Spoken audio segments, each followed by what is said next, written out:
This is my special education law presentation video. Special education came into existence almost exclusively within the last 50 years. Taking a moment to learn about extraordinary education history in the U.S. will help to understand where the families of our students are coming from and help to give a clearer picture of where the industry has been and where it has yet to go. In the early 1970s, multiple landmark court decisions giving states the responsibility to provide special education resources and schooling to students in need of it. These decisions altered the entire landscape of special education history in our country. Currently, state and local institutions provide 91% of special education funding, while federal funds take care of the remaining 9% when states meet federal criteria. This balance allows for varying special education programs you'll find across the country, as well as the uniform regulations that hold states to certain standards and encourage excellence in teaching.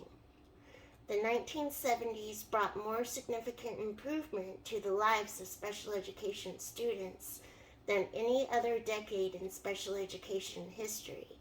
First, the Rehabilitation Act of 1973 guaranteed civil rights to all disabled people and required accommodations for disabled students in schools.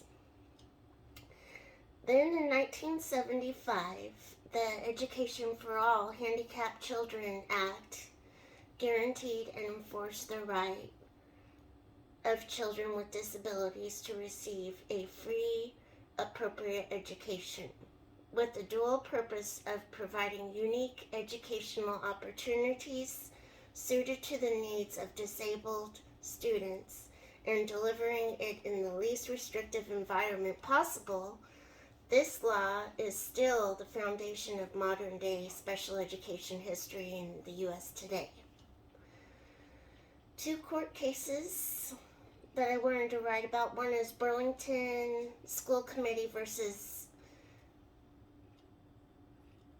Massachusetts Board of Education. In 1985, the court established for the first time the right of parents to be reimbursed for their expenditures for private special education. This decision, together with the court's decision in Florence versus Carter, generally stands for the proposition that a school district may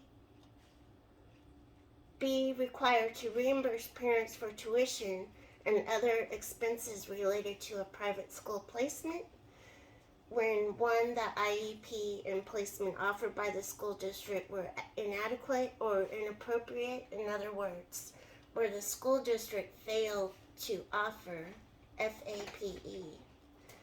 The parent's private placement was appropriate for their child's needs. And 3, the balance of the equities favors reimbursement. The court also explained that in an IDEA dispute, a court has broad authority to fashion appropriate relief considering equitable factors, which will effectuate the purpose underlying the act, and that the IDEA provides procedural safeguards to ensure the full participation of the parents and proper resolution of substantiated disagreements. The second is Hoying versus Doe, 44 U.S. 305, 1988.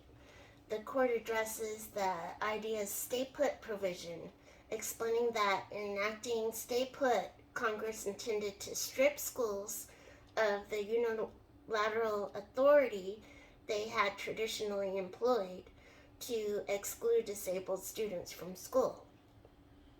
The court also noted that the IEP is the centerpiece of the IDEA's education, delivery system and explained that Congress repeatedly emphasized throughout the act the importance and indeed the necessity of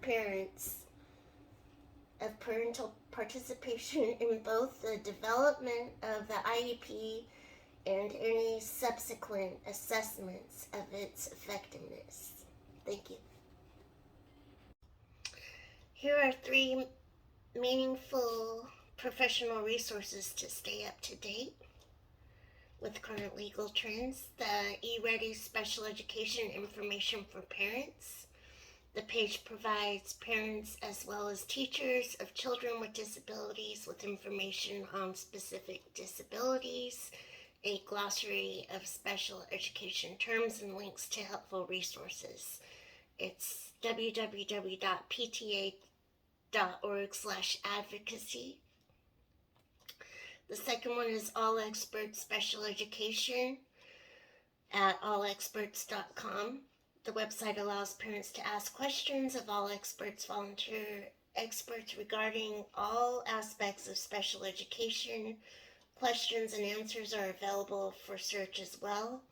And the third is U.S. Department of Education, www.ed.gov/parents/needs/SPED. The Department of Education provides a list of resources pertaining to the needs of children with disabilities.